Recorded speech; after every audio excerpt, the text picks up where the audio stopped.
स्वामी को पढ़ रहे हैं और निस्संदेह रूप से हमने जाना कि जैसे बीज के बिना पेड़ नहीं होता और बीज में जो नहीं होता वो पेड़ में भी नहीं होता। बहुत विशाल काय बरगद का भी बीज बहुत सूक्ष्म होता है। इसी प्रकार इस सृष्टि का भी एक बीज है और उसी बीज को चारों वेदों में संवेद स्वर से माना है और वो बीज एक है जिसे हम ओम के रूप में जानते हैं। ओम के तीनों अक्षरों को अ उ मा को हमने जाना, ब्रह्मा, विष्णु और महेश। ब्रह्मा जी की प्रकृति सरस ज्ञान तो सरस्वती, विष्णु जी की संपूर्ण लीला सृष्टि, पालन, धारण, सृजन तो लक्ष्य उपलब्धियों को देने वाली लक्ष्मी, मां से मृत्यु, मृत्युंजय, महेश तो आदि ज्वाला, आदि शक्ति, दुर्गा पार्वती। इस प्रकार एक ही सत्ता है जो अव्यक्त है, जो निर्गुण है, जो निराकार है। उसके मन में जब एक व्यक्त सृष्टि का, सगुण सृष्टि की कल्पना आई तो उस अव्यक्त ने ही अपने आप को सभी रूपों में प्रकट कर दिया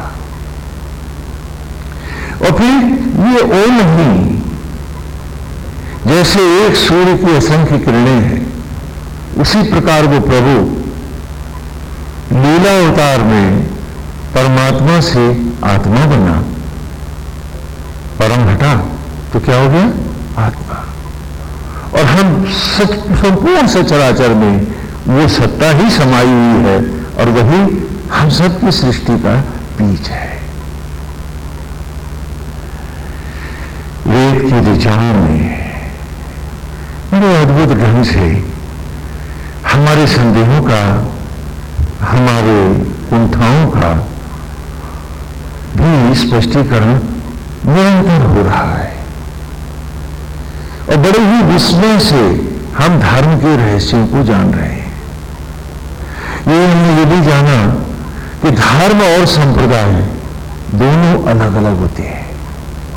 संप्रदाय देशों प्रदेशों की भांति यथा समाज धर्म को, गृहस्थ धर्म को प्रमुखता देता है, जबकि धर्म आकाश की भांति हम सबको अनंत ऊंचाइयां देता है, सृष्टि देता है, जन्म देता है और सचराचर को का धारण पालन और संहार करने वाली उस सत्ता से हम सबको निरंतर जोड़ता है।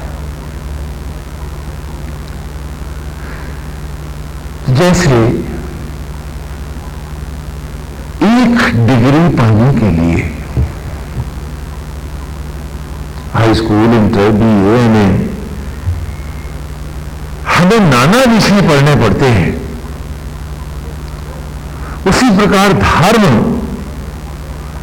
केवल एक व्यवस्था का नाम नहीं है, बल्कि संपूर्ण जीवन के संपूर्ण क्रियाकलापों का जो सामूहिक रूप है, उसी को हमने धर्म कहा है।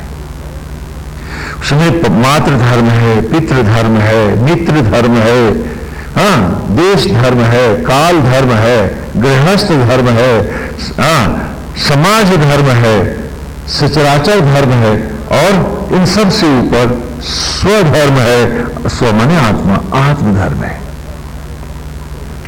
तो इन सब की जो पूर्ण एक नाम है, वो नाम क्या है? धर्म। और क्योंकि ये अजर अमर अविनाशी है, ये कभी नष्ट नहीं होता है, तो संस्कृत में सनातन माने होता है नित्य, जो अजर अमर है, जो कभी नष्ट नहीं होता। इसलिए इस धर्म के ऊपर लगा सनातन धर्म। तो सनातन धर्म इस शरीर में जो आत्मा सनातन है, अजर अमर है, उसी का नाम है। तो आत्म धर्म का पर्यायवाची हुआ सनातन धर्म। फिर इस धर्म में नाना संप्रदाय उपजे, समय के साथ वो बढ़ते रहे और उनके कारण कुछ धार्मिक आस्थाएं जगी तो बहुत सी भ्रांतियां भी जागी। एक उदाहरण देते हैं, छोटी सी लघु कथा देते हैं।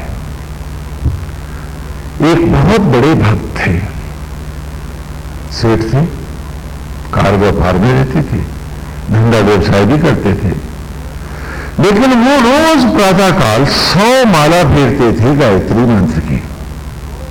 उसके बिना वो प्रातःकाल कुछ खाते भी नहीं थे। बच्चों को भी उन्होंने बताया कि इस मंत्र के जप करने से ही मोक्ष की प्राप्ति होती है। और वो दिन में ही माला फेरते थे, लेकर के बैठे रहते थे। उनके बच्चे भी बड़े धर्मानुरागी थे। एक बार एक बड़े ही सिद्ध सन्यासी आए तो बच्चे उनसे मिलने के लिए गए। तो उन्होंने बताया कि हमारे पिता बहुत ही धर्मानुरागी है और उन्हीं का प्रभाव हम सब पर है। हम लोग पूजा पाठ के बिना जल भी ग्रहण नहीं करते महाराज, आप हमको भी आशीर्वाद दो। तो उन्होंने सारी बात सुनी। उनका उसके बाद क्या करते हो? उनका उसके बाद भी कुछ करना होता है, ये काफी नहीं है। तो उन्होंने कहा, उनके मन में आया कि नदी में लट्ठा गिर जाए तो मंजिल पे पहुंच गया है, ऐसा मूर्ख लोग जो मानते हैं, लगता है ये वही माने बैठे हैं। अरे लट्ठा किनारे की झाड़ी में भी तो रुक सकता है, उसे दोबारा बांस से धकेलना होता है, तभी तो फिर आगे बीच धारा में आके बैठा है। उनको लगा कि उन्हें इसे कुछ परिवार को धकेलना चाहिए। तो उन्होंने लड़कों से कहा कि मेरे पास एक ऐसा मंत्र है कि जिसके मंत्र के द्वारा तुम्हें स्कूल कॉलेज कहीं नहीं जाना पड़ेगा और डिग्रियां तुम्हारे घर चली जाएंगी। और आज हम तुमको वो मंत्र देते हैं और तुम वही मंत्र करना और अब तुम्हें कहीं जाने की जरूरत नहीं। और उन्होंने तीनों लड़कों को, एक हाई स्कूल में था, एक इंटर में था, एक बीए में था, मंत्र दे दिया। बोला कॉलेज से अटेंडेंस से तुम्हें कुछ लेना नहीं, इस मंत्र की शक्ति से स्वतः डिग्री तुम्हारे घर आएगी। बड़े खुश हो गए तीनों बालक। हाँ, धर्मानुरागी तो थे ही, आप लोग भी हैं, है ना? वो भी थे। वो खुश खुश घर आए और अपने पिता से कहा कि आज इस सिद्ध योगी ने तो हमारा कल्याण कर दिया पिताजी। अब हमें पुस्तकें ये सब पढ़ने की कोई जरूरत नहीं। उन्होंने हमें मंत्र दे दिया, कहा इसका जाप करते रहो, अपना घर में मौज करो और डिग्रियां स्वतः चल के तुम्हारे घर आएंगी। तो कहने लगे तुम्हारा दिमाग खराब है, पागल हो गए तुम, ऐसा क्यों होता है? तो उनका इतने बड़े सिद्ध के झूठ बोलते हैं? उन्होंने तो हमको बड़े उच्च मंत्र दिए हैं। आप कैसे? बोले अरे पगले, बिना पढ़ाई किए कहीं डिग्री नहीं मिलती है और जाना कायदे से इन्हें अटेंडेंस घट गई तो वैसे ही नहीं बैठ पाओगे। पिताजी ने समझाया। उनका पिताजी आप कैसे कह रहे हैं, वो बहुत ऊंचे सिद्ध योगी हैं। तो उनको पिताजी को लगा कि लगता है कि उस बाबा से अब मिलना ही पड़ेगा। तो कहने चलो हमें भी फिर दर्शन करो। ले गए। महाराज इनको क्या उल्टी पट्टी पढ़ा रहे हो? कहने उल्टी पट्टी, ये आप क्या कह रहे हैं? आपके जैसे धर्मात्मा व्यक्ति से किसी संत का ऐसा अनादर, इसकी तो कल्पना भी नहीं हो सकती। तो थोड़े डरे। कहेंगे महाराज मैं ये कह रहा हूं कि भला माला फेरने से और मंत्र के रटने से कहीं हाई स्कूल इंटर दिए कि उनकी डिग्री मिल सकती है? बोले क्यों? जब तू मोक्ष का सबसे बड़ा सर्टिफिकेट पा सकता है तो डिग्री क्यों नहीं ला सकते? और अगर तू ये कह रहा है कि झूठ है, पाखंड है, तो तू क्या कर रहा? तू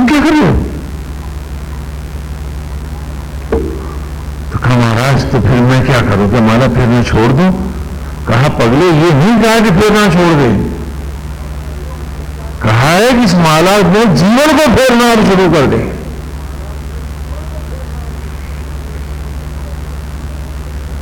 तू तो एक जगह रुक के बैठ गया है। क्या एक माला फेरने से, दिन भर लड़का माला फेरे आपका बेटा, तो आप मान लोगे कि उसे हाई स्कूल की डिग्री खुद ब खुद घर आके मिल जाएगी? तो माला, तो उसने बताया कि माला हमने इसलिए नहीं दी थी कि बस तू यहीं तक आकर के बैठ जा। माला दी थी कि इसके बाद आचरण के, विचार के, स्वभाव के, व्यवहार के हर क्षण प्रभु में प्रतिष्ठित होकर जीने की कल्पनाओं को साकार कर।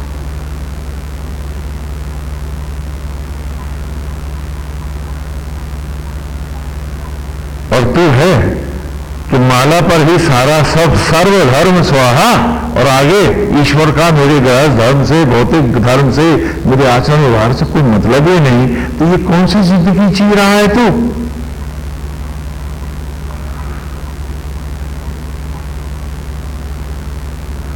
डिग्री तू कहता है कि तेरे बच्चे को नहीं मिल सकती, तो तू मोक्ष का सबसे बड़ा सर्टिफिकेट, इस मनुष्य योनि की मात्र उपलब्धि, आवागमन से मुक्ति, इतना बड़ा सर्टिफिकेट तू कैसे ले आएगा? और तू कह रहा है कि मैंने इनको भ्रमा दिया है, तो तू अब तक अपने आप को क्यों भ्रमा रहा था? मुझे इतना भी तो बताता जा। माला फेर दी थी कि इस माला के साथ आचरण को फेर, विचार को फेर, स्वभाव को फेर, संस्कार को फेर, और उस प्रभु में ही बैठता जा कि कोई काम करने से पहले क्या ये नारायण को पसंद है तो करूं, संसार से मुझे क्या लेना। उसके सामने कभी शर्मिंदा न हूं। मुझे दुनिया का नहीं, गोविंद का सर्टिफिकेट चाहिए, उसका प्यार चाहिए। तो ये बात कहने से पहले मैं अपने आप से पूछूं कि क्या उसको अच्छा लगेगा, तब मैं इस आदमी से बात कहूं। मन में विचार आए तो तुरंत एक छोटा सा माला का मन का सामने आ जाए कि क्या ये विचार जिस मन मंदिर में नारायण बैठे उचित है आना? नहीं, निकाल के बाहर फेंक दे। जो इस प्रकार माला फेरता है उसी की माला सत्य है। अब शुरू में बच्चे से पहले माला ही तो फेरवाऊंगा, इतनी बड़ी बात कैसे फेर पाएगा वो? और जब माला की आदत आएगी फिर कहूंगा स्वभाव को भी आदतन माला की तरह फेर, अब आचरण को भी माला की तरह फेर। और तू है कि एक किनारे लट्ठा दीवार नदी के आगे रुक गया, कल नदी में तो गिर गया, अरे भाई इसे फिर धकेल, बीच धारा में आए तो मंजिल पाए। और वेद की हर ऋचा किनारे आ गई हमारी भक्ति को बांस से धकेल के फिर मझधार मिलाती है। हर ऋचा हम यही पढ़ते आ रहे हैं, क्योंकि माला अगर रुक गई तो तप वही नष्ट हो गया। तो वो माला फिरे कैसे? मूल माला यह है कि जो कर रहा हूं नारायण आप ही को अर्पित निमित्त हूं आपका, ये माला का मन का है। वो माला दिया था सुधि दिलाने के लिए, क्या आज इस मन की माला के साथ निरंतर जीना है? माला फेर के कोई एहसान नहीं कर रहे भगवान पे। माला तो मन को साधने का साधन है, न कि ईश्वर को रस्सियों से बांधोगे तुम। भगवान फंस जाएंगे क्या इसमें? इतनी सी बात। कहा माला छोड़ने की बात नहीं कर रहा हूं, कह रहा हूं अब पूर्ण सार्थकता से माला को फेर, कि अब इन मनकों को मन का बना ले। मनकों को, माला के दानों को क्या कहते हैं? क्या कहते हैं? कितने मन के होते हैं माला में? तो 108 मनकों को मन का बना ले। और अब मन को माला की तरह पहनने दे, आचरण में, विचार में, स्वभाव में, तो तू सहज ही सारी बुराइयों से बच निकलेगा। सहज ही तू सारी बुराइयों से बच जाएगा और सहज ही तू सबका प्यार पा जाएगा और सहज ही सब तेरा सहयोग करने लगेंगे और सहज ही तेरे शत्रु भी तेरे मित्र हो जाएंगे। तो फिर ये मन का क्यों नहीं होता है? तुझे ये पाठ पढ़ाने के लिए, तेरी अनंत आस्था साधना को, तेरा प्रभु के प्रति समर्पण को पुनः बीज धारा में प्रवाहित करने के लिए मैंने तेरे बेटों को ये मंत्र दिए थे, तुझे बुलाने के लिए कि पगले तू तो रुकेगा, तेरा सारा वंश यहीं रुक करके और भटक जाएगा, क्योंकि जो तू कर रहा है ये भी यही कर रहे हैं। तो तू भले श्रद्धा से कर रहा, लेकिन कर तो ढोंग ढकोसला और पाखंड ही रहा है। तेरी आस्था में कोई कसर नहीं है, तेरी भक्ति में भी कोई खोट नहीं है। तो सच्चे मन से प्रभु पाना चाहता है, लेकिन समझदारी में इतनी कमी है कि लट्ठा तो नदी में गिर गया है, थोड़ी दूर बहा जरूर है, लेकिन किनारे झाड़ियों में आके फंसा है। इसे बांस से धकेल, मझधार में ला और अभी तीव्र धारा के साथ ये मंजिल को प्रभु को चला जाएगा। इसे समझो, क्योंकि माला तक और पूजा तक और व्रत तक और व्यवहार तक यदि हम रह जाते हैं और सांस सांस में उसे नहीं बसा पाते हैं, तो फिर हमारा मन गंदगी में, कुचक्रों में, षड्यंत्रों में और पाप में चला जाता है। और अगर ये मन फिरता रहे माला की तरह कि माला का हर मन का मेरे मन का हो जाए, तो माला सार्थक हो जाए। तो कहा ये रहस्य पढ़ाने के लिए ही तुझे मैं तेरे परिवार के, मैंने इसीलिए बच्चों को मंत्र दिया था कि डिग्री मिल जाएंगी, क्योंकि तुम्हारा बापू वैकुंठ जाने के लिए पुष्पक विमान को देख रहा है, इसलिए तुझे भी बुलाया था। तो मेरा ये तात्पर्य नहीं है कि तू माला छोड़ दे, मेरा ये तात्पर्य नहीं है कि जो तू कर्म कांड कर रहा है उससे विमुख हो जा। मेरा तात्पर्य है कि पूरी भक्ति को ऐसे कर और फिर हर सांस में निरंतर कर। तो इस भौतिक जगत को, सारे धर्मों को, व्यवसाय को, गृहस्थ को, सबको धर्म पूर्वक निभाता हुआ तो निश्चित रूप से मोक्ष पाएगा। साथ ही चिंता, ईर्ष्या, द्वेष, क्रोध, लोभ, मोह से भी बचा रहेगा और जीवन का हर क्षण सुखद, अमृतमय और वरद हो जाएगा। इसलिए बातों में कोई भेद नहीं होता है कि स्वामी जी फलाना ये रास्ता दिखाता तो वो रास्ता दिखाता, नहीं। हर संत सही कह रहा है। हमारी समझ हर बार नदी के बीच में बहते अचानक झाड़ों में आके फंस जाती है किनारों पर, उसे मझधार में लाने के लिए ही अगला उपदेश होता है। और जो इसे अपनी पिछली आस्थाओं के साथ जोड़ते हैं तो उनकी अंध आस्था नेत्र पाती है, तो वो निश्चित रूप से मोक्ष के द्वार पर सहज ही सुखपूर्वक पहुंच जाते हैं। जैसे आंख बंद करके 1 घंटा में आपसे कहूं भीड़ बड़ी सड़क में चलो, आप कहोगे स्वामी जी 5 मिनट नहीं चल सकते, किसी मोटर के नीचे आ जाएंगे। तो फिर मैं ये भी तो कह सकता हूं कि अंध आस्थाओं के साथ ही ना आगे बढ़ो, यही वेद का मत है। आस्थाओं को नेत्र दो, उन्हें और अधिक मजबूत करो। माला मोक्षदायिनी है, इसमें कोई संदेह नहीं है, लेकिन माला को इस भाव से लो, क्योंकि जो मानस में कहा है कि एक बार जो मेरा नाम लेता है, मेरे सम्मुख होता है, उसके कोटि जन्मों के पाप नष्ट हो जाते हैं। ये पढ़ा तो आपने, लेकिन आपने तो करोड़ बार माला फेरी और फिर भी आपकी चिंता नहीं की। तो जाहिर है कि माला फेरण और फेरण में कहीं समझ की कमी रह गई है। तो ये वेद की ऋचाएं, ये सारे मंत्र जीवन को उसी प्रकार देते हैं। नवे सूक्त का हम लोग आरंभ कर चुके हैं पिछले रविवार से, पूर्व की ऋचा से ही चलते हैं। इंद्रिय ही बस अंधसो, विश्व भी सोम पर्व भी, महा अभीष्ठिरोजसा।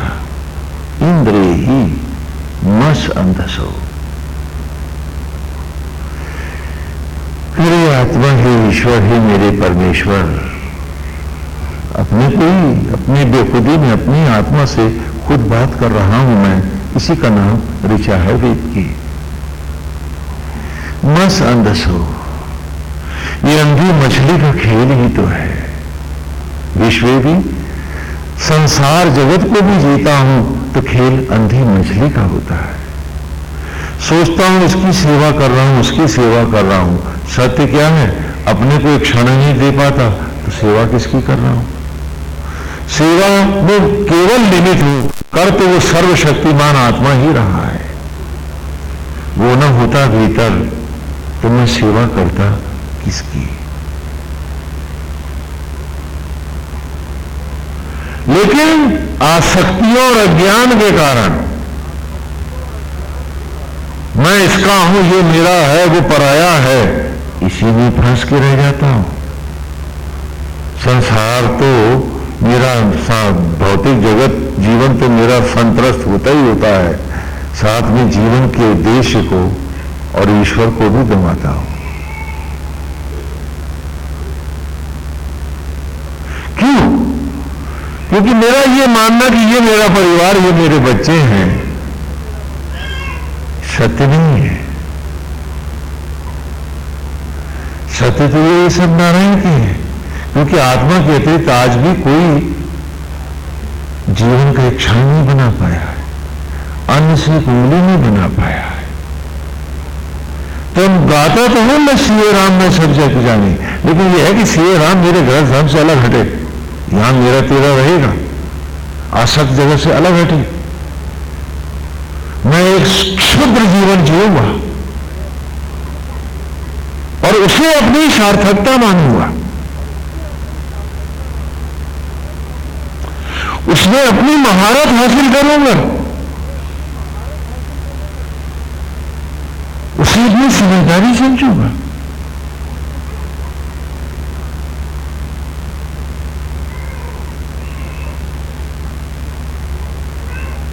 ये दोहरी जिंदगी, ये दोहरे चेहरे तो क्या कहते हैं, न घर के न घाट के। आज वही अवस्था तो है हम सबकी। तो इस ऋचा में मैं मुझसे कह रहा हूं, इंद्रिय ही बस अंधसो, ये सब अंधी मछली का खेल है।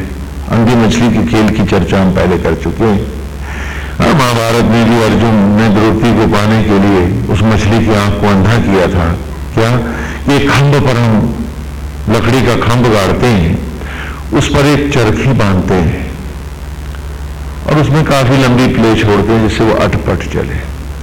फिर डोरे के साथ एक लकड़ी की बड़ी मछली बांधी जाती है, उसकी आंखें विशेष बनाई जाती हैं, नीचे कढ़ाई में तेल खौलता रहता है, एक धनुष और 5 बाण, छटा नहीं होगा।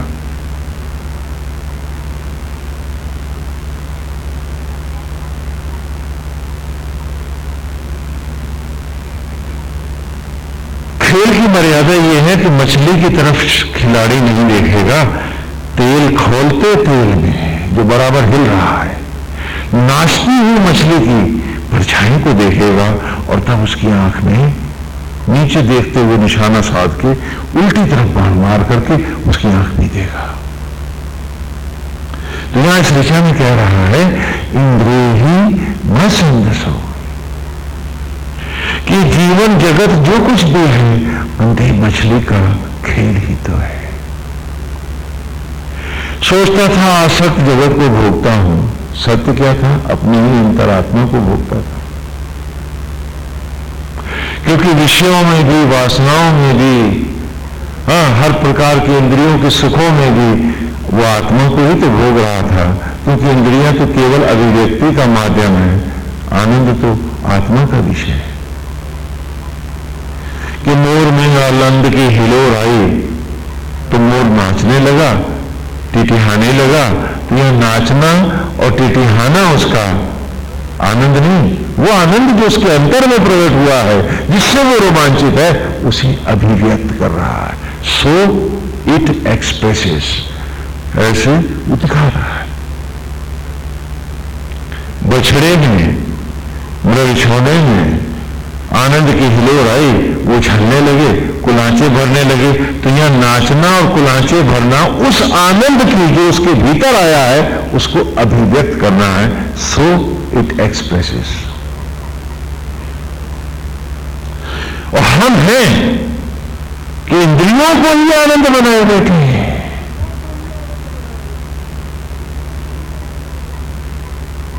इंद्रियां आनंद नहीं होती, ये संपूर्ण चैतन्य सचराचर मनुष्येतर जानता है, और मनुष्य है कि यही नहीं मानता है।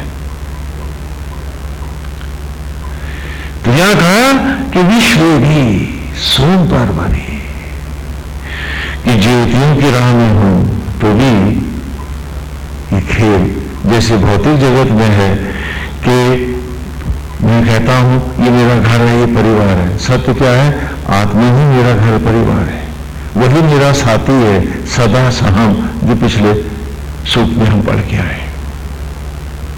वही आवागमन में भी आत्मा ही मेरे साथ जाने वाला है, शेष न कोई। और इन सबको बनाने वाला भी ये आत्मा है, मैं नहीं। और इसको हम पहले भी कई बार इस उदाहरण से स्पष्ट कर चुके हैं कि हलवाई ने लड्डू बनाए, बहुत सारे बर्तनों का प्रयोग किया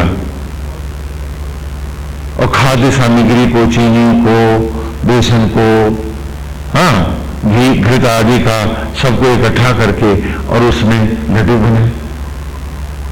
अब प्रश्न उठा कि किस बर्तन में लड्डू बना है? तो हम सब ने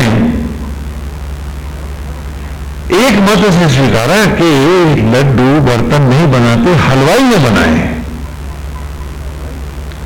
तो वो आत्मा हलवाई ही का है जो वस्तु के रूप में संपूर्ण सचराचर के पांचों तत्वों को, क्षिति, जल, पावक, गगन, समीर, इन सबके संयोग से, और उसमें धरती माता का संयोग है, उसमें वनस्पतियों का संयोग है, उसमें गौ माता के दूध के अंश हैं, और ये सब खाद्य वस्तुएं लगी, तब इस बर्तन में, शरीर रूपी बर्तनों में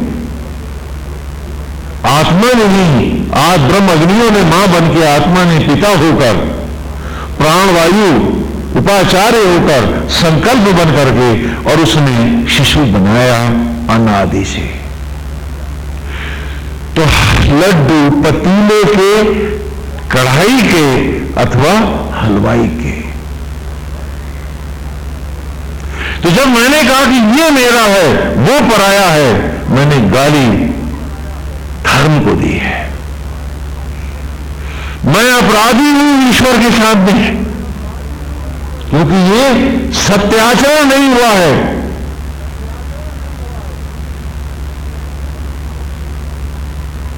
ये तो महाझूठ है।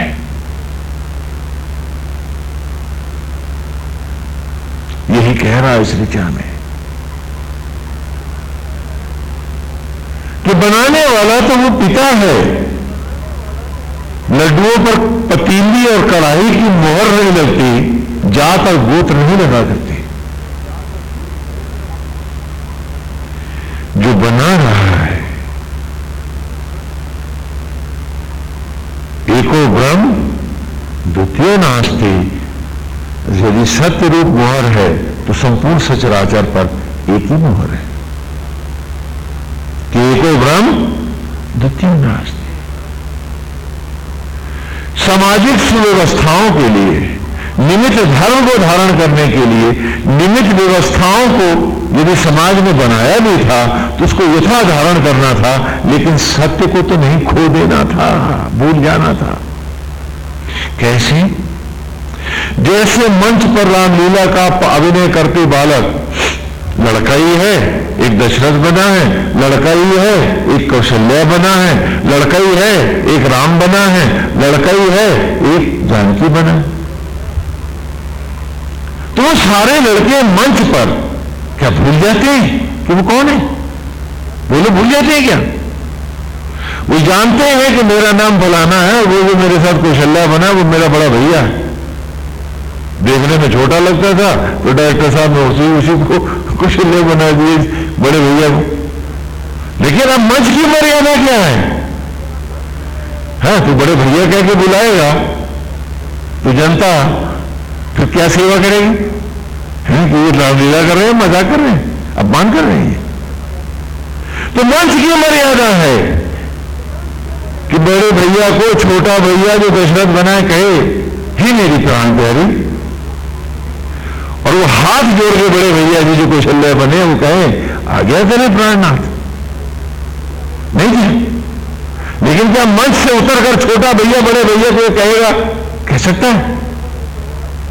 तो उसी प्रकार जगत रूपी नाट्यशाला के मंच पर जहां जहां यथा पात्र हमें डायरेक्टर ने, उस पिता ने उतारा है, उसका यथा निमित्त संवाद, एक्शन, एक्टिंग करते हुए नाट्यशाला के मंच को विकृतियों में ना लोग भेजते हुए, अनासक्त भाव से अपने अपने रोल को करते हुए हम सब याद रखें, एको ब्रह्म तृतीयो नास्ति। ये नहीं कि अब हम मंच पर भी खड़े होकर कह दें कि अब तो एको ब्रह्म द्वितीयो नास्ति, तो लोग कहीं घर का जाओ, ये रामलीला मत करो, हमें नहीं देखने हम जा रहे हैं सब। हाँ, तो यथा मंच की मर्यादाओं को यथा धारण करते हुए धर्म ये नहीं कह रहा कि आप किसी सामाजिक व्यवस्था को तोड़ दो। धर्म ये भी नहीं कह रहा कि आप उसका अनादर करो। धर्म ये कह रहा है कि उसको निमित्त जानते हुए, निमित्त धारण करते हुए प्राणी मात्र में एक ईश्वर का दर्शन करो। सिए राममय, इसे सत्य मानो। तो मन में भेद के कुएं और खाइयां अपने न बनाओ, क्योंकि दूसरे न गिरेंगे, तुम इन गड्ढों में हड्डी पसलियां तोड़वाओगे और जीवन नष्ट हो जाएगा तुम्हारा। उन भेद के कुओं में जो तुम अपने मन में खोदोगे, वो कुएं तुम्ही को तोड़ेंगे, क्योंकि चलना तो तुम्ही को है, तुम्हारे भीतर। तो क्या ये सब जानते हुए, जब जानता हूं कि विश्वेधि सोम पर्व भी, ये आचरण पक्ष है। 5 बाण क्यों दिए मैंने? आपकी इंद्रियां कितनी हैं बताइए? 10 इंद्रियां हैं ना, और इन 10 के 2 विभाग हैं।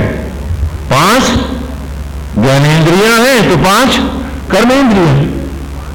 तो ज्ञान इंद्रियों से वेद के ज्ञान को लो और कर्मेंद्रियों से वेदज्ञ होकर कर्म क्षेत्र में उतर आओ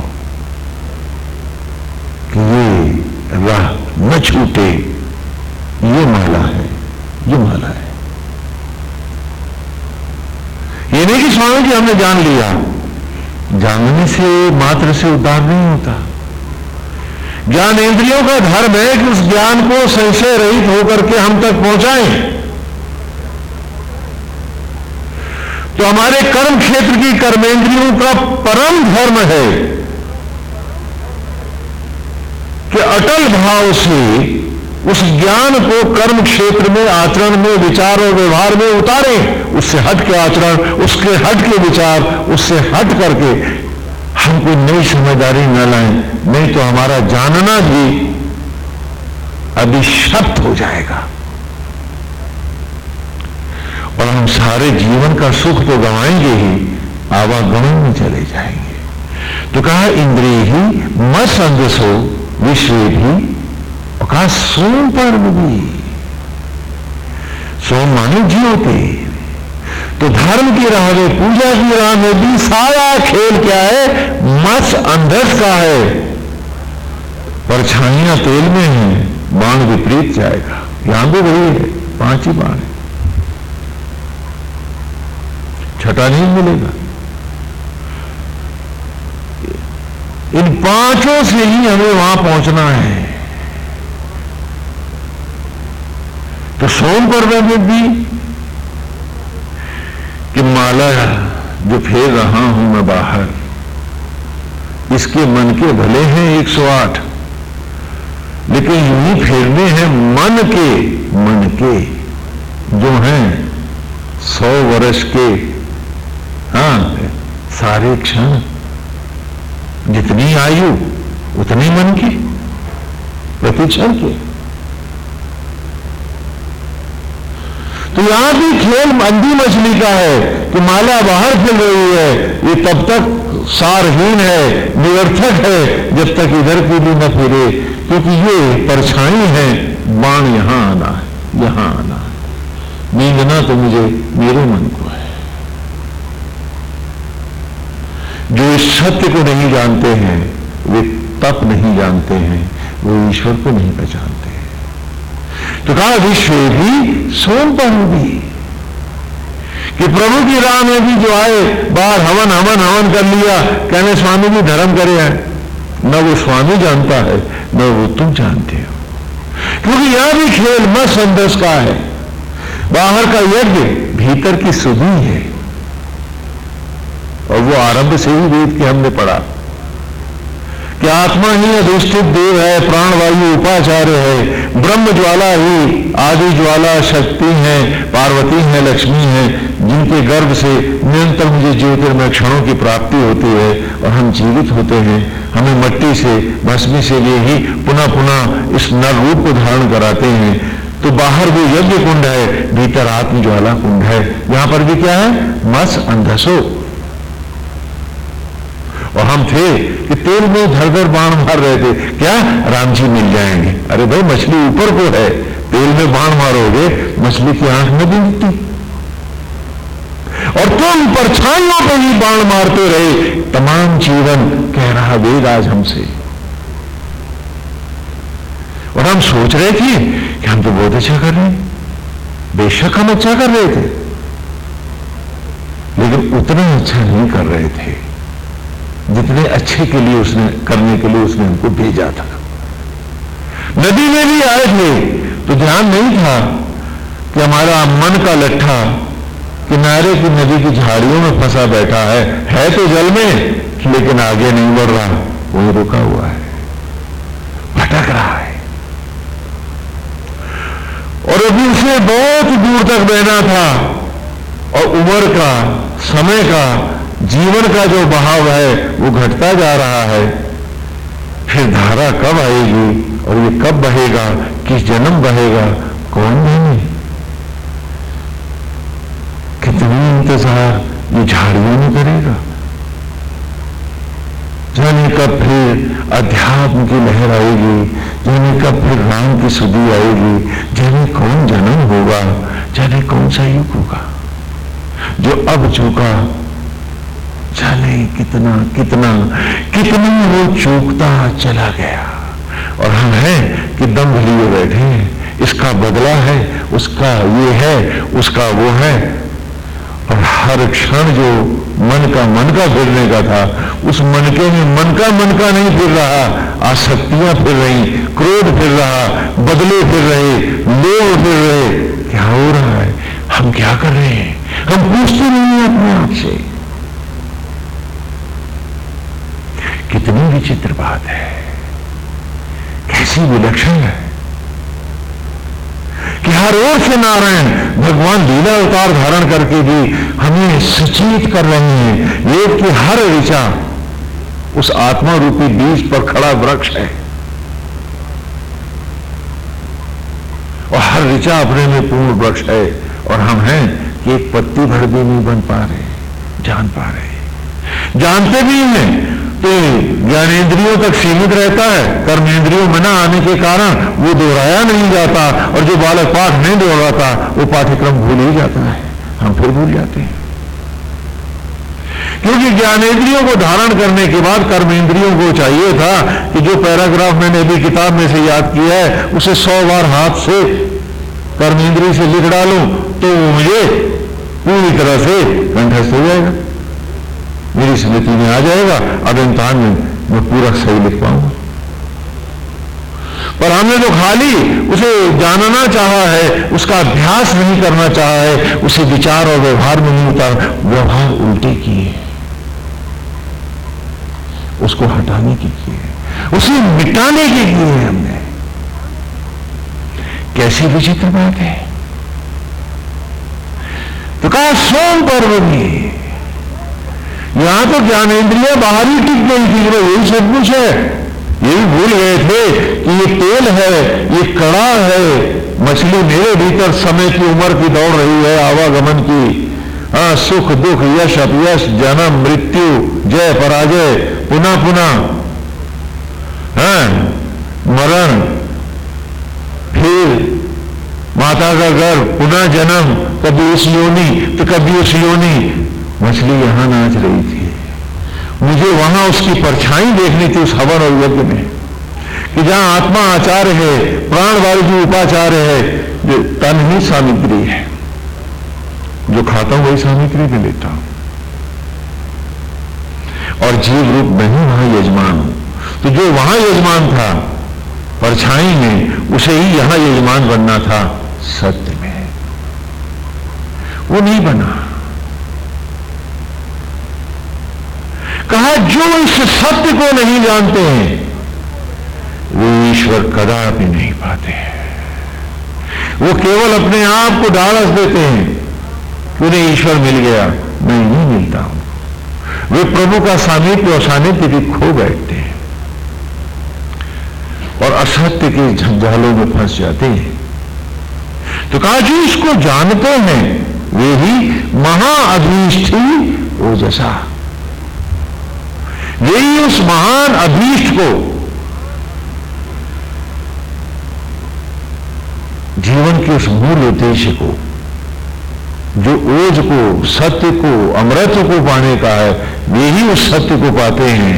और जो बाहर के हवनों में ही अपने आप को समझते हैं कि उन्होंने धर्म कर लिया है, उनकी तो हालत ऐसी ही है कि जो आधे रास्ते में नदी में बहकर झाड़ियों में फंसे लट्ठे हैं और सोचते हैं कि पानी में है तो बह रहे हैं, लेकिन सत्य क्या, झाड़ी में अटके हैं, कहीं नहीं जा रहे हैं, वहीं के वहीं पड़े हैं। और वक्त जा रहा है, समय जल का बहा जा रहा है और वो है कि रुके हुए, न गति पाएंगे न गंतव्य मिलेगा। इसी प्रकार मंदिर में भी कि मंदिर मेरी तस्वीर ही तो है, यथा पलथी के जैसा चबूतरा, धड़ के जैसा गोल कमरा, सिर के जैसा गुंबद, जटाओं के जुड़े सा कलश, आत्मा जैसी प्राण प्रतिष्ठित मूर्ति, और जीव रूप में ही अपनी देह में मात्र पुजारी एक निमित्त हूं। क्योंकि इस हाथ का प्रयोग तो करता हूं, इस शरीर से संसार को जीता हूं, लेकिन बनाना तो नहीं जानता, खाली इस्तेमाल ही तो करना जानता हूं।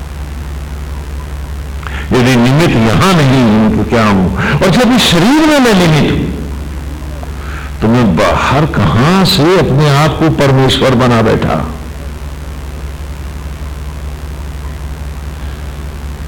तो कहा कि जो सत्य को जानते हैं वे ही उस अभीष्ट ओज को पाते हैं, और जो मालाओं तक इतिश्री कर लेते हैं वे कुछ नहीं पाते। वे दया और कृपा पाते हैं। जैसे कोई पूंजीपति किसी भिखमंगे को भीख दे दे तो नारायण उनके यथा भौतिक अभिलाषाओं की पूर्ति कर देते हैं कि और फंस जा, एक मकान और ले, और भटक, और दुख और चिंता में, तेरी मर्जी।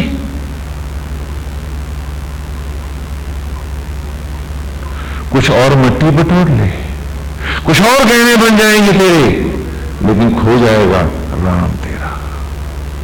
क्योंकि ये समय ईश्वर है जिसे गंवा रहे हैं हम, क्योंकि समय के साथ ही ये यज्ञशाला है, ये तपस्थली है।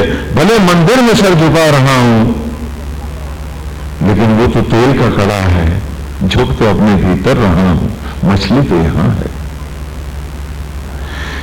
तो ये पिछले रविवार की ऋचा में हमने पढ़ा। ये ऋचाएं नहीं है, ये आईने हैं। शेरा देखो अपना, पढ़ो अपने आप को, पहचानो स्वयं को।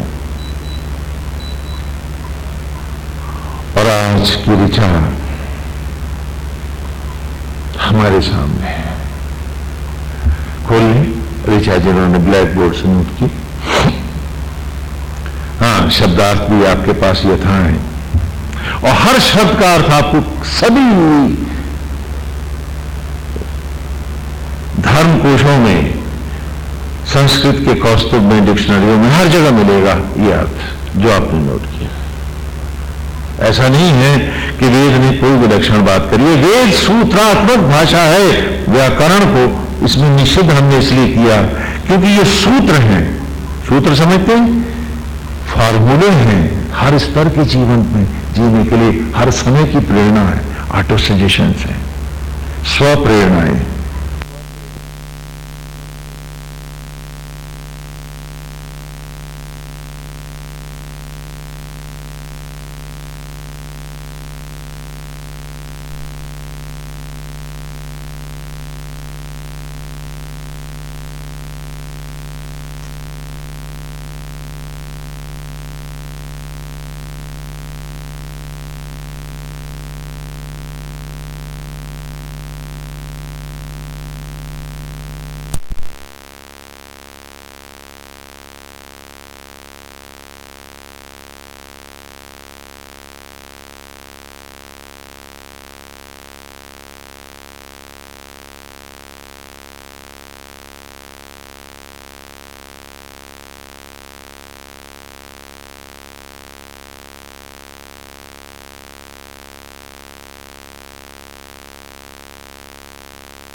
बड़े भाग्यवान होंगे जो इन प्रेरणाओं को अपने जीवन में धारण करेंगे और बड़े भाग्यहीन होंगे जो खाली सर झुकाकर जय जय करके चले जाएंगे और जिएंगे उसके विपरीत।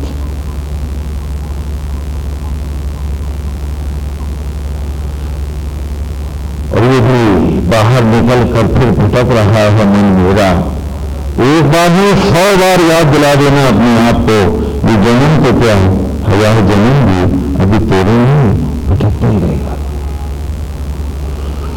क्योंकि जब तक निर्ममता से अपने भटकाओं को नहीं तोड़ोगे मित्र, सत्य नहीं पाओगे, नहीं मिलेगा।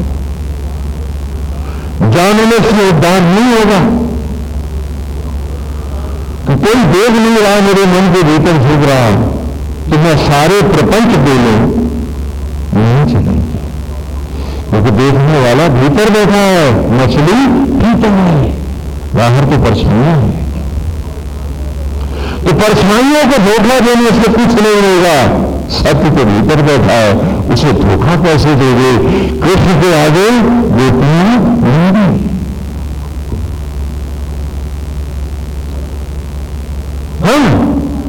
क्योंकि कृष्ण जो आत्मा है वो हम सब के भीतर बैठा है। उससे मक्कारी के मुखौटे कैसे लगाएंगे हम? अरे कपड़े से, पैंट कमीज से, साड़ी ब्लाउज से, पेटीकोट से तुम बाहर से ही तो कम ढकेगी और तू ढकेगा। और जो भीतर बैठा 1000 आंख से देख रहा तुझको, उसको कैसे धोखा दोगे? तो धोखा अपने आप को ही तो दे रहे हैं साहब। और आश्चर्य है कि लीलाओं में भी अपने चेहरे पड़ के बाज नहीं आते हैं। कि रावण भी भक्त है, सिद्धियां पाता, लेकिन है राम द्रोही। समझदार, हम तो रावण जैसी भक्ति भी नहीं करी और हम भी हैं आत्मद्रोही, रामद्रोही, उससे भी लड़े और सोचते हैं कि बहुत बड़े भक्ति नहीं है। और ये झूठे दिलासे हमारा महाविनाश नहीं है तो फिर और क्या है। हम अपने आप को धोखा देते, हम अपनी ही तो निर्मम शत्रु हो गए। थोड़े सहलाए नहीं जाते और बड़े हो जाते हैं, थोड़े थोड़े जाते हैं और उनको निदान किया जाता है। और हम हैं कि थोड़ों को भी उपलब्धि बता रहे हैं, देखा स्वामी जी इतने यहां से इतने और मोटे हो गए, ताकत आ गई, थोड़ा है, मवाद है वो, और मवाद को तुम सत्ता बता रहे हो, ताकत बता रहे हो। अरे क्या होगा तुम्हारा? हम सब पूछिए अपने आप से कि ये विश्वासघाती आचरण, ये सड़ी हुई हमारी सोच की संस्कृति हमें कहां ले जाएगी? अरे हम दुनिया को तो बहला लेंगे, मूर्ख बना लेंगे, हम अपने अंतर का सामना कैसे करेंगे? वो जो भीतर बैठा हजार आंख से देख रहा है, जहां कोई पर्दा नहीं है, जहां कोई पर्दा वो नहीं ले सकता है, क्या करोगे हम?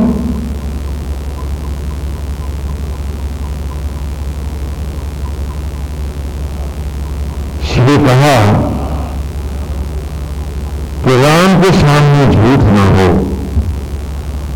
बाकी जगह तो हो जाएगी, वहां मेरा आचरण गलत ना हो तो माला का मन का बना लो, मन फेरो माला के संग, माला मोक्ष हो जाएगी। और खाली माला घुमाओगे और मन आसक्तियों में फिरेगा तो ये पूजाएं तुम्हें कहीं न ले जाएंगे। हाँ, देख लेंगे कि भीख और देकर और आसक्त जगत में फंसा जाएंगे, उद्धार नहीं होगा भाई। और ये क्षण भंगुर जीवन नहीं है, क्योंकि इम्तिहान की घड़ी है, एग्जामिनेशन हॉल में बैठ के महल बना रहे हो, चौबारे बना रहे हो, बेडरूम सजा रहे हो और भूल रहे हो कि घंटी बजती ये शरीर की उत्तर पुस्तिका और उम्र का प्रश्न पत्र दोनों छीन लिए जाएंगे चिता की लकड़ियों पर। और ये 3 घंटे के सवालों को ईमानदारी से जवाब देना और कोशिश करना कि पास होकर दिखा दें, और तू महल बना रहा था, तू सपने सजा रहा था, तू दूसरों को ठगने के लिए सोच रहा था, दूसरों के साथ धोखाधड़ी कर रहा था। पूछो ना अपने आप से, अरे तू क्या कर रहा था? समय था सवालों का जवाब देने का और तू भटक रहा था। तूने सोचा कि सबको मूर्ख बना देगा, लेकिन मूर्ख तो तू खुद बन गया था अपने ही हाथ में। हमसे पूछा अपने आपसे कि ये हमारी ईंट हमें कहां ले जाएगी, और जो अब न जाएगा वो कभी न जाएगा। जैसे आए हैं वैसे ही जाना है, इधर भी और इधर भी। वो आज की विचार है। अमृतम सजता सुते मंदिर इंद्राय मंदिर चक्रम विश्वाणी चक्र। ऋग्वेद प्रथम मंडल मधुचंदा ऋषि नवम सूक्त दूसरे विचार। अनयनम सजता सुते मंदिर इंद्राय मंदिर चक्रम विश्वाणी चक्र। संज्ञा इसमें विशेष नहीं है, थोड़ी है। अनयनम की संज्ञा हो जाएगी आम अयनम कि अम्मानी जीव, अम्मानी प्राणवायु, अम्मानी त्वचा, अम्मानी प्राण। अनम विसर्जित हो गया छो, बिखर गया छो, जो दूसरित हुआ जो खंड खंड हो गया छो।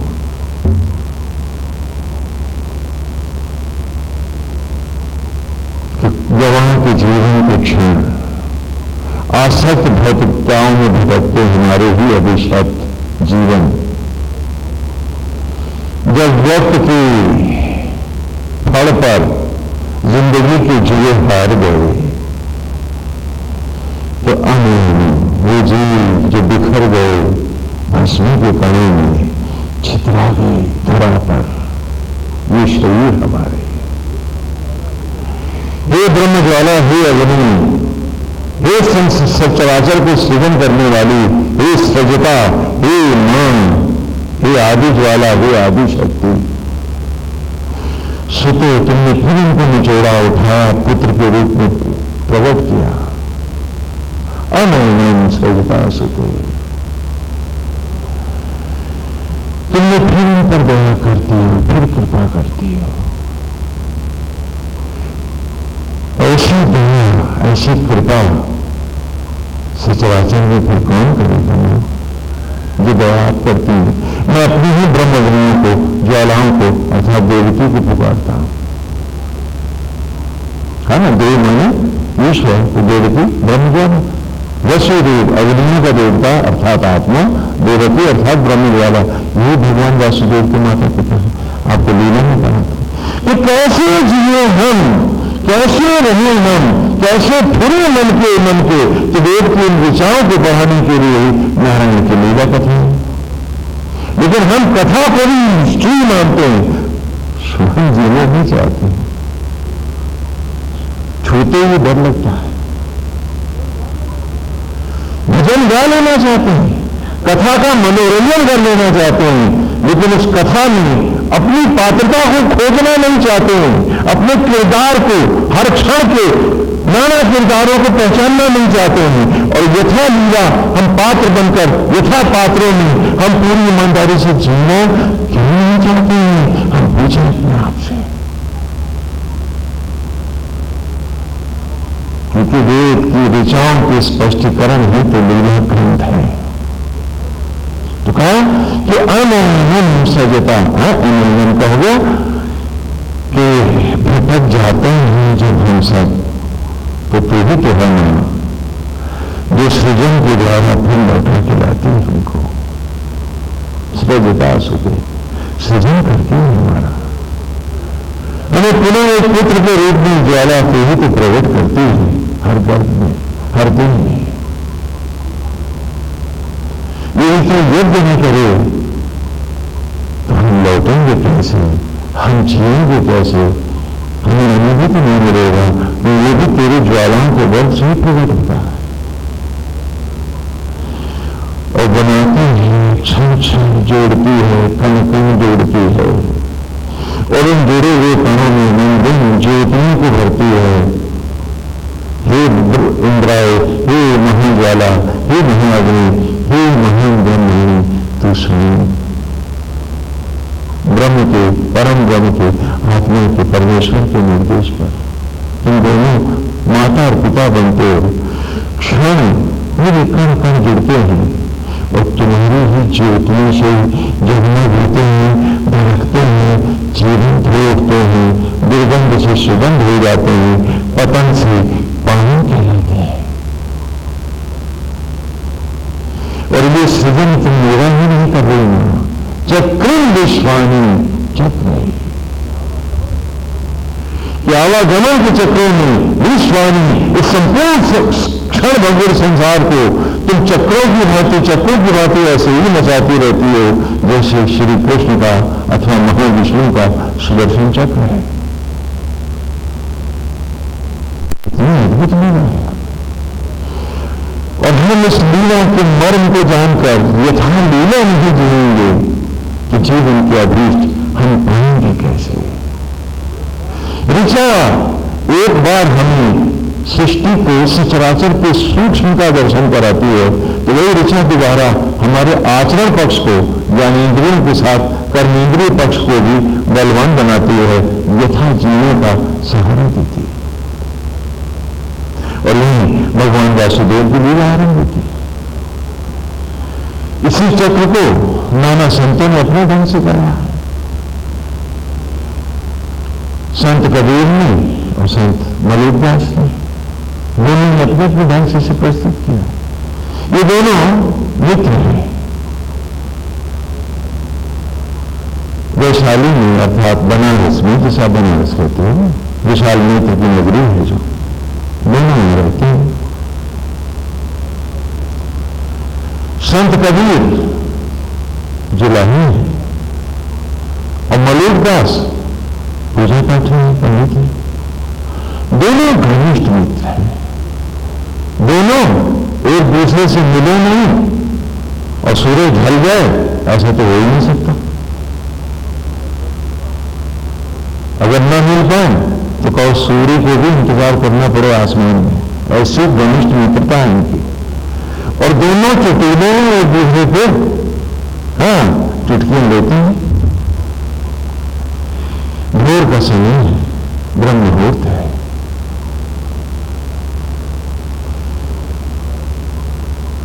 कबीर दास की पत्नी चक्की पीस रही है, दिया जल रहा है।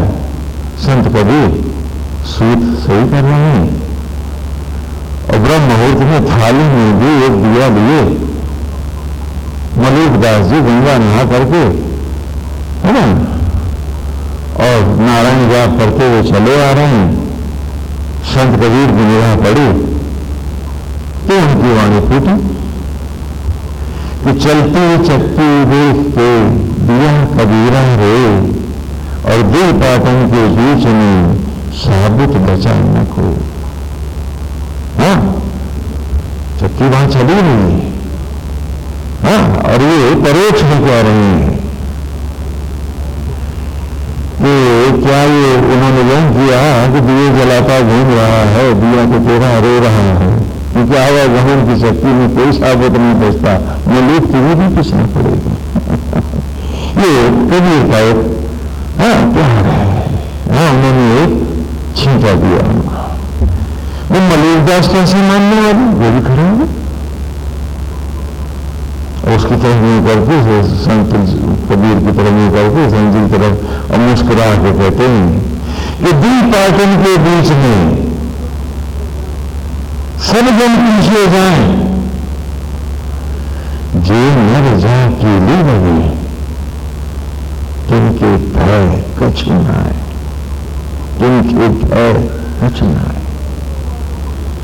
ठीक है कि दो पार्टियों के बीच में सारे हम पूछते हैं, हमारी लोग पूछ ही रही है, तुम्हारी पत्नी दिख रहा है मुझे, लेकिन मुझे बताओ वो जो दाना कील के पास पड़ा है वो कहां पूछता है? तो कीली गिर रहे हैं। चक्रों की बात आई है। और इसी प्रकार अनंतम सजदा सुते, कि आवागमन के चक्रों में नाच रहा है सचराचर। जो खड़े हैं दूर उन्हें दिखता कैसा, और जो खंभ के साथ है वो देखता कैसा। आप लोग मेले में जाते हैं तो वहां आप देखते हैं ना, गोल उसमें घोड़े भी होते हैं, छोटी छोटी गाड़ियां भी होती हैं, चक्का घूमता है, लड़के उस पर बैठते हैं। आप बाहर से देखते हैं तो आपको कैसे दिखता है कि ये बालक मेरे से दूर जा रहा है, उसका घोड़ा गोला दूर भाग रहा है, और थोड़ी देर में लोग भी उड़ रहा है, और वो जो है वो करीब आ रहा है, और जो करीब आ रहा है वो अचानक फिर दूर जाने लगता है, और वो जो लुप्त हो गया था वो फिर सामने आने लगता है। चक्का घूम रहा है। वो जो मिल रहे हैं वो जा रहे हैं, और जो चले गए हैं अचानक फिर प्रकट हो रहे हैं। यही तो आवागमन। लेकिन वो जो चक्का नचा रहा है खंडे के साथ खड़ा है, वो नहीं बैठा। तो अब तो खैर मोटरें लग जाती हैं, पहले वहीं खड़े होकर के वो लोग सेंटर से घुमाया करते थे, और वो चक्का नाचा करता था। इतने भारी भी नहीं होते थे, इतने बड़े भी नहीं होते, इतने लोग लड़के बैठ भी नहीं पाते थे पुराने जमाने। आदिकाल से खेल तमाशे तो होते ही नहीं है। जब मन आया है तो मनोरंजन भी आया है, मन का साथी है। तो वो जो खड़े घुमा रहे हैं चक्का, उनसे न कोई लड़का दूर जा रहा है और न एक बराबर दूरी से सब नाच रहे हैं। कहा यही सत्य जीवन है, यही सत्य जीवन है कि आत्मा रूपी स्तंभ के पास खड़ा है जो आवागमन के चक्रों में न घूमता हुआ भी, सबकी सेवा करता हुआ है अर्जुन, न करता हुआ, सब कर्मों को करता हुआ भी अकर्तापन के भाव को प्राप्त होता हुआ, न किसी के अधिक समीप होता है न दूर होता है, वो खंड के साथ ही रहता है। हे अर्जुन, वही मेरा अतिशय प्रिय भक्त होता है। उसी गीता में भी इस प्रकार से स्वयं भगवान वासुदेव स्पष्ट कर रहे हैं। तो कहा, जैसे सृजन हुआ था मेरा कणों में, ध्यान से सुनो, जैसे कण कण हुई यज्ञ की ज्वालाएं मुझे बना के लाइन, जोड़ के लाइन, उसी प्रकार क्षण क्षण जोड़ने थे आत्म ज्योति में मुझे भी थे। तभी तो मैं पाता एक नया ज्योतिर्मय स्वरूप में जन्म, क्योंकि स्वयं ब्रह्म ज्वालाओं को भी मुझे अणु अणु जोड़ना था, और जब तक वो एकाग्र को जोड़ती रही, आवागमन के चक्र चलते रहे और मैं उन ज्योतियों के कणों में जुड़ता रहा, तभी तो बन पाया एक नवजात शिशु। यदि ये ब्रह्म अग्नियां उस देह में इस प्रक्रिया के बीच में रोक देते हैं, तो एक मरा हुआ मांस पिंड, एक कोल्ड एक्सेस, एक डेड लंप बह गई तो मैं बन के रह जाता हूं। यदि रुक जाती वो दूसरे काम में लग जाती ब्रह्माग्नि में, मेरी तरफ से विचार हटा देती, तो मेरा क्या होता? और मैं हूं जिसे क्षण क्षण अपने ज्योतियों के कणों को जोड़ना था। एक माला फेर के कुछ मिनटों की, बाकी सारा ध्यान हटाना पड़ा, और सोचता हूं कि मोक्ष मिल जाएगा, सोचता हूं कि बड़ा ईमानदार जीवन जी रहा हूं मैंने, और सोचता हूं कि भगवान पालेंगे, मैं मेरा हो जाएगा।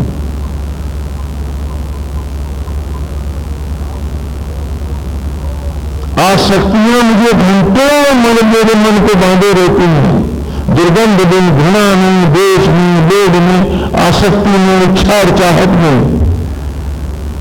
और ज्योति में मेरा ध्यान है कि टिक नहीं देता है। और ज्योतिर्मय स्वरूप पाने की कसम यही है कि जैसे बना हूं मैं ब्रह्म ज्वालाओं के द्वारा, वैसे अपनी तप की अग्नियों में मुझे अपने हर क्षण को जोड़कर एक ज्योतिर्मय नवजात शिशु बनाना है, और उसमें अपने आप को रीइंकारनेट करना है, उसी में मेरा पुनर्जन्म होना है, मुझे उसमें अवतरित होना है।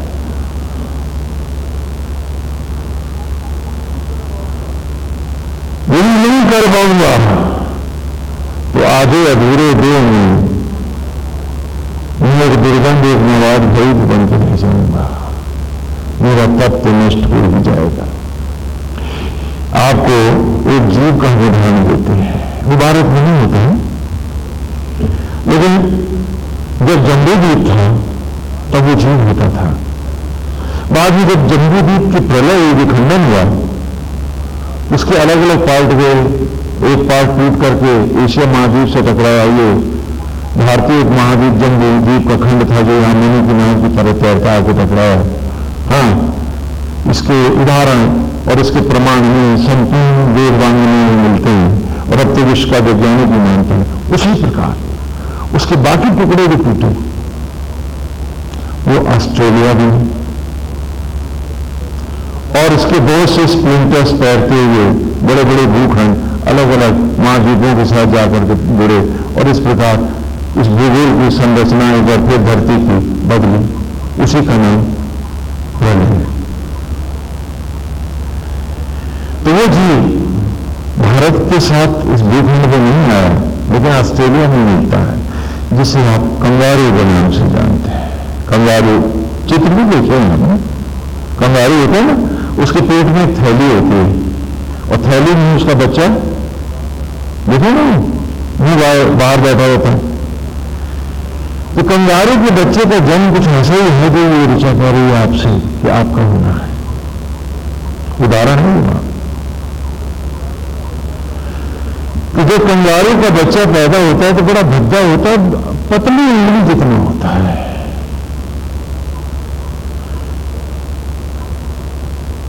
बड़ा कोमल होता है,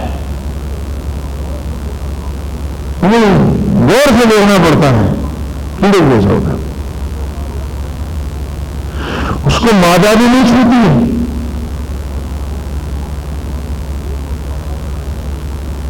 वो भी उसे हाथ नहीं लगाएगी, चुपचाप बैठे थे। मर्यादा ये है कि वो खुद चल के आएगा और दूध पिएगा और एक झोले में घुसेगा, तो जी जाएगा, नहीं तो मर जाएगा। लेकिन मरता है, भले मर जाए, मां नहीं छोड़ेगी उसको। कभी है ना, आप जैसे जीवों की कथाओं का, उनको पत्ती का बायोलॉजी वगैरह में आप पढ़ेंगे और ऐसा कोई लिटरेचर होगा तो आप मिल जाएंगे, क्योंकि नानक जीवन को रहा इन विचारों में आए हैं जिससे स्पष्ट है कि जब भी दूध जो था ये सब अंग रहे हैं और इन जीव जंतुओं की चर्चा आती है, तो कहा यहां भी इस खेल की मर्यादा है कि ब्रह्म ज्वालाओं ने तुझे जन्म तो दिया है, उन ब्रह्म अग्नियों तक तुझे ही अपने आप को क्षण क्षण उठा करके उसकी ओर झुका के लाना होगा, और तब उस माता की, ज्योति माता के स्तन का पान करेगा, तब पर साधना में अब फिर रूप पाएगा। यदि तुम सोचोगे कि वो कृपा कर देगा, तो किस पे कृपा करेगा जरा बताओ तुम इसको, क्योंकि तुम तो वहां गए नहीं, कृपा किस पे करेगा? तुम कहीं ईर्षा नहीं हो, कहीं देश नहीं हो, कहीं लोभ नहीं हो, कहीं आसक्ति नहीं हो, वो कृपा तुम्हें कहां ढूंढेगी कि तुम कहां हो? वहां बदले की भावना में बैठे, और किस पे कृपा करेगी ये भी बता दो मुझे। तुम्हारे छल पे, तुम्हारे दंड पे, तुम्हारे क्रोध पे, तुम्हारे षड्यंत्र पे किस पे कृपा करेगी? वो कृपा पात्र कौन होगा? वो पूछा अपने आप से।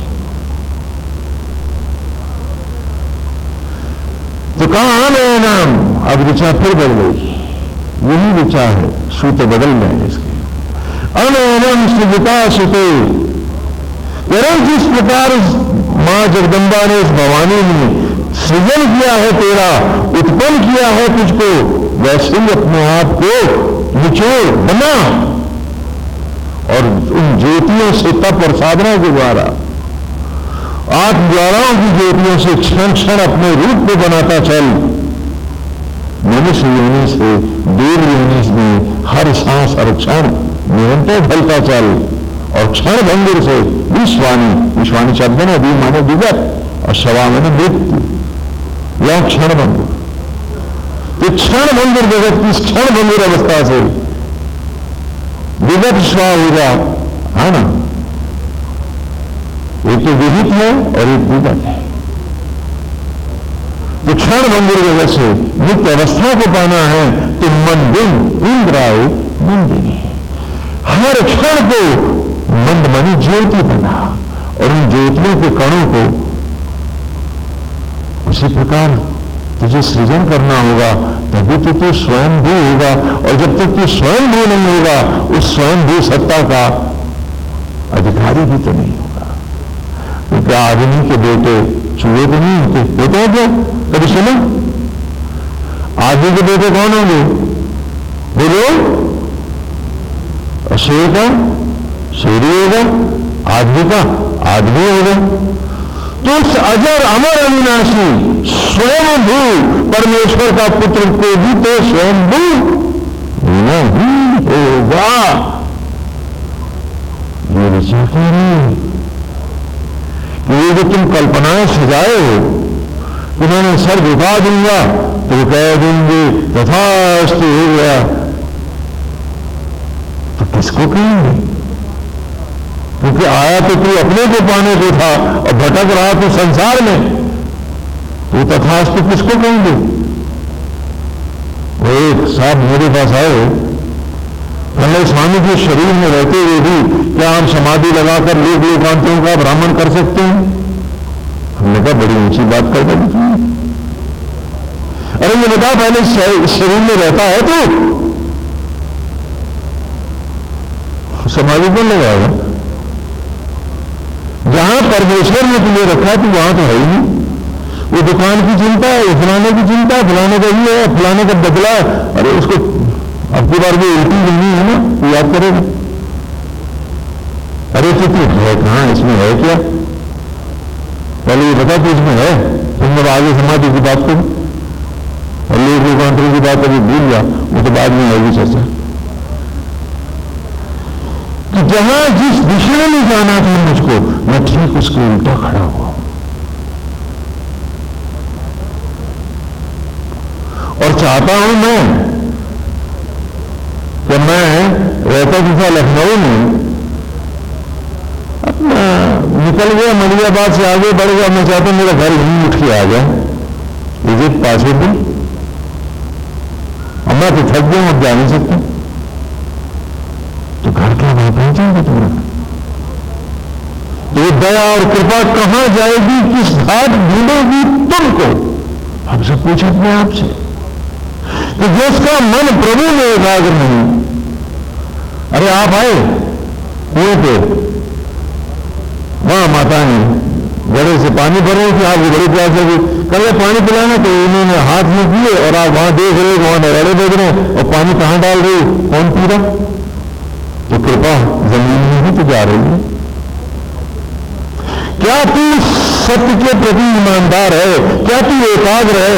क्या तेरा ध्यान है वहां पर? स्वामी की फुर्सत ही नहीं है, इतने काम जो करें। आखिर ये चौधराहट कौन करेगा? सबसे बड़ा निर्बंध जो धरती पर है वो जो सम्मान के लिए मरा जा रहा है, उससे ज्यादा घटिया इस संसार में कोई दूसरा नहीं है। वो चाहे स्वामी जी ने जो भी है कि बड़े चेले हो जाए तो बड़ा धन हो जाए, जो निर्धन है तभी तो उनसे तो पशु है।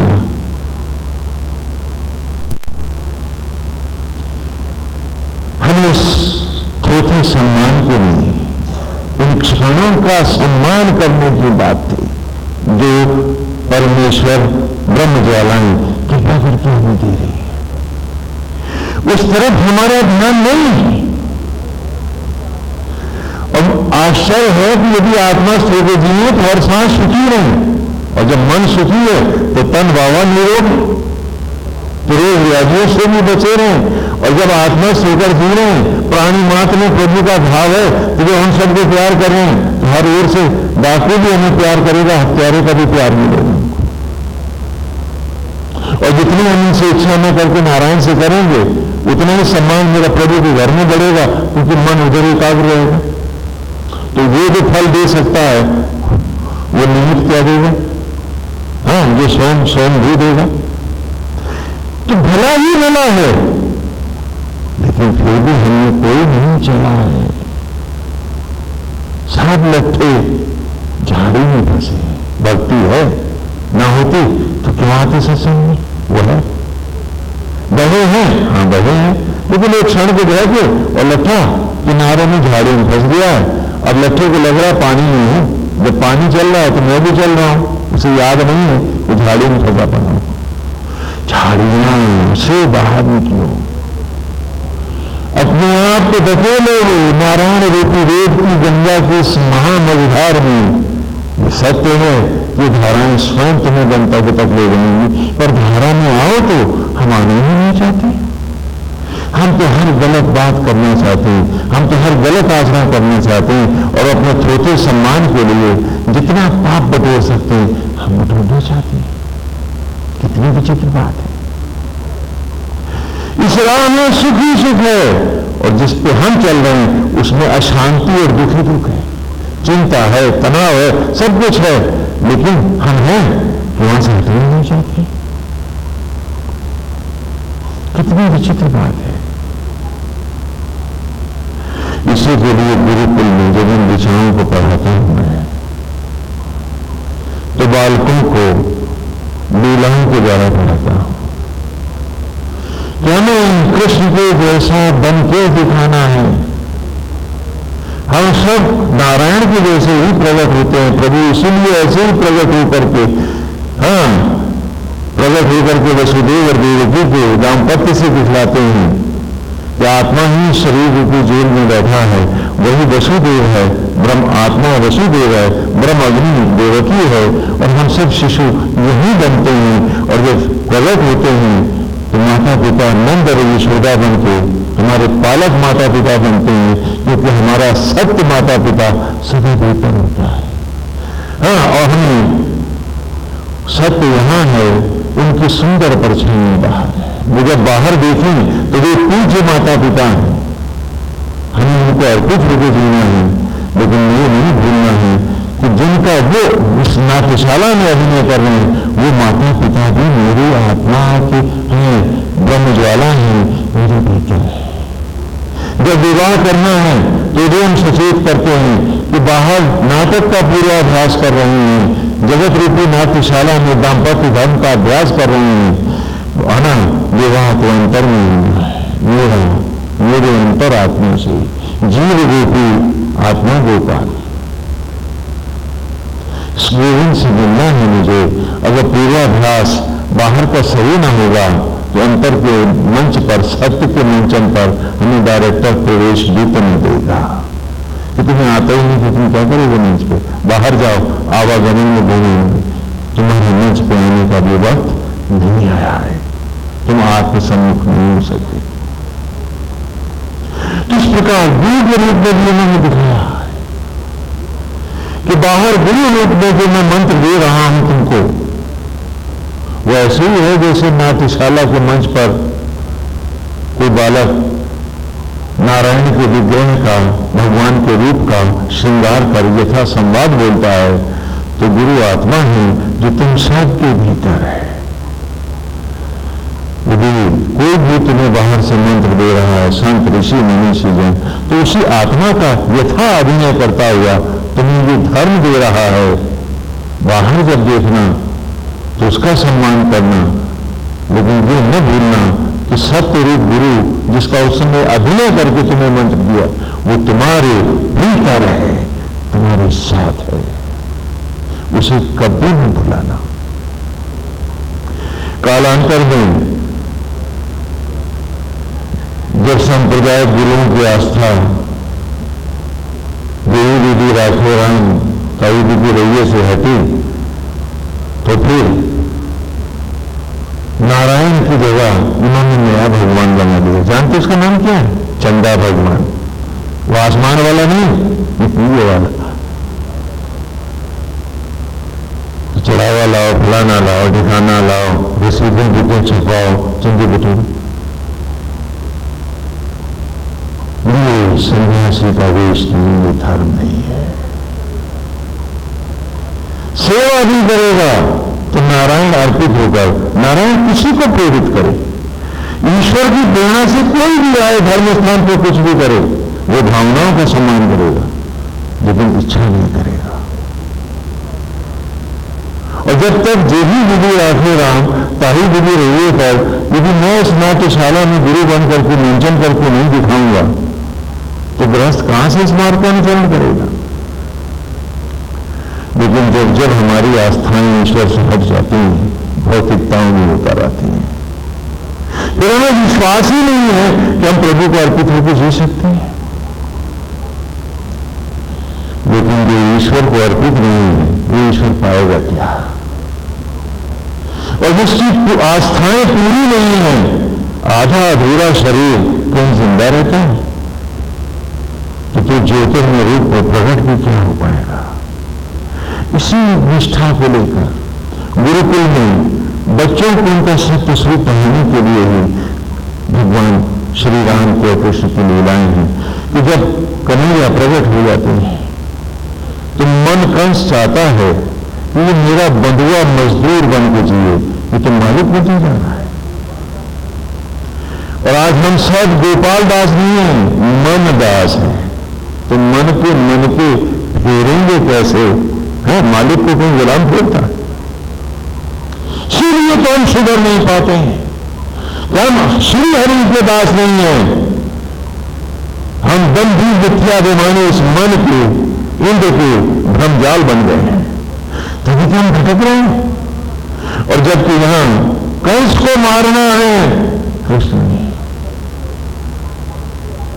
और यहां भक्ति ने इस मन के असत्य भावों का सर्वनाश करना है, तो सबसे पहले पूतना को भेजना है। पूत माने पवित्र और न माने आचरण और विचारों की अपवित्रता, झूठ, फरेब, ये सब क्या है? ये पूतना है। आसक्त जगत को ही सत्य मानकर जीना, ये पूतना के स्तनों का विष है, जो आज हर मां बाप बड़े प्यार से अपने बच्चों को पढ़ा भी रहे, दे भी रहे, पिला रहे। वो नहीं सत्यनिष्ठ नहीं बनना चाहते, और झूठ में जीकर उन्होंने कितना संतप्त दुख भरा जीवन जिया है, कितनी पीड़ाएं झेली हैं, जबकि उनसे कुत्ता अच्छा जिया है। उसे न बेटा बेटी की शादी की चिंता थी, न काम धंधे को जाना था, न और कोई चिंताएं थी, न लाभ थी, न दांत थी। उसके पास ईर्षा देश लोग वो नहीं था, जैसे मिला जी लिया। जो ये दीदी राखे राम, कुत्ता जी सकता है, बंदर जी सकता है, चिड़िया जी सकती है, जंगल के सारे वन्य प्राणी हिंसक और अहिंसक जी सकते हैं। अगर कोई नहीं जी सकता है तो ये भजने वाला मनुष्य ही नहीं जी सकता है। क्या बात है? और ये बच्चों को पढ़ाते हैं कि पूतने को मारो। अभी तो उसको सगी माई बनाए बैठे हैं हम सब, कि झूठ बोल देंगे, प्रपंच कर देंगे, हाँ, निंदा में बैठेंगे, बदले में बैठेंगे। पूतना नहीं तो क्या है? विचारों की पवित्रता ही तो पूतना है। और पूतना और कृष्ण दोनों एक साथ कैसे जिएंगे? उस सत्य में तेरा जन्म कैसे होगा यदि पूतना ही तेरे जीवन में तेरी मां बन के बैठी है तेरे मन में? तो पूछ लो अपने आप से। यदि हमारे पास सत्य नहीं, संकल्प ही नहीं है, हम हर सांस उसके साथ जुड़ के कि नारायण के जैसे जीना है, भगवान की लीला की संबंध है, जिन्हें उसने मार दिया है उसे हम जीने नहीं देंगे एक क्षण भी, अपने किसी क्षण में भी। पूतना मारी है तो तृणावर्त आया है।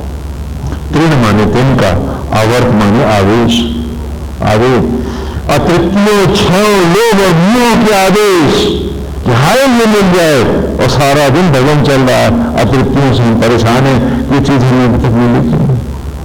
क्रोध है, बदला है, ये सब आवेश है, बदले की भावना। वो आवेश जो हमारे सत्य संकल्प को तृण, तिनके के समान उड़ा देता है, उसे तृणावर्त कहते हैं। हमारी पूजा पाठ जप तप सब ढोंग हो जाता है जब जब तृणावर्त आता है। आभास हो, अग बने पाप अज्ञान अंधकार, इसको तोड़ना, वेद के अमृत ज्ञान को ज्ञानेन्द्रियों और कर्मेंद्रियों में पूरी देर धारण करना। वेदाहम सूत्रम विततम, वेद जानने वाले अज्ञानी हैं, वेद पढ़ने वाले अज्ञानी हैं, जो वेद को ही संपूर्ण जीवन बना लेते हैं, वे ही वेदज्ञ हैं, वेद ज्ञानी हैं। ये सूत्र है इसका, व्यापक, विततम व्यापक, कि वेदाहम, कि मैं ही वेद हो गया हूं, वेद से हट के मैं कहीं नहीं हूं। वेदाहम सूत्रम विततम, विततम माने व्यापक रूप से, हर ओर से। खाली कथा सुनना और सुनाना मात्र धर्म नहीं होता है। और कटा हुआ सर कोई जीवित आदमी नहीं होता, कटी भुजाओं को कोई आदमी नहीं मानता, कटे हुए धड़ को कोई मनुष्य नहीं मानता। मट्टी कहता है, मट्टी जा रही है फलाने की। तो इसी प्रकार अगर तुम कहो कि स्वामी जी हम कटा सिर बन के धर्म में जिएंगे, अरे मुर्दे ही तो हो, दुर्गंध ही तो लाओगे, और क्या लाओगे? जीना है धर्म को तो संपूर्णता से जिए, अंग अंग कटे। इतना सा हाथ जी लेंगे स्वामी जी, इतनी से नहीं जी लेंगे, अरे तो वो जीना तो मरने से भी बदतर होगा तुम्हारा। तो कहा वेदाहम सूत्रम विततम,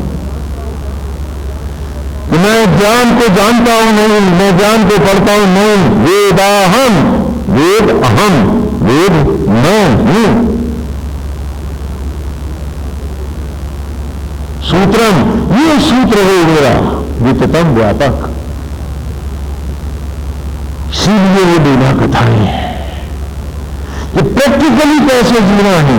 अघासुर को मारना है, बकासुर, छल कपट दंभ और ढोंग, इसे मारना है। धेनुकासुर, धेनुक कहते हैं संस्कृत में गधे को। किसको कहते हैं? अरे धेनुक माने गधा। कि गधे की तरह हर चीज लादे फिरना, न खाना न खाने देना, लाला तिजोरी मल बन के रहेगा। कि न खा सकते हैं न खाने किसी को दे सकते हैं। हाय ये तो मेरी है। हाँ, अब सेठ जी हैं, करोड़पति हैं, तिजोरी में बंद है। क्यों? क्योंकि उनको डायबिटीज भी है, हाइपरटेंशन भी है, चिंता में हार्ट वार्ट भी गया है। अब इतनी सी इडली सब्जी में नमक से मीठा कुछ नहीं खा सकते।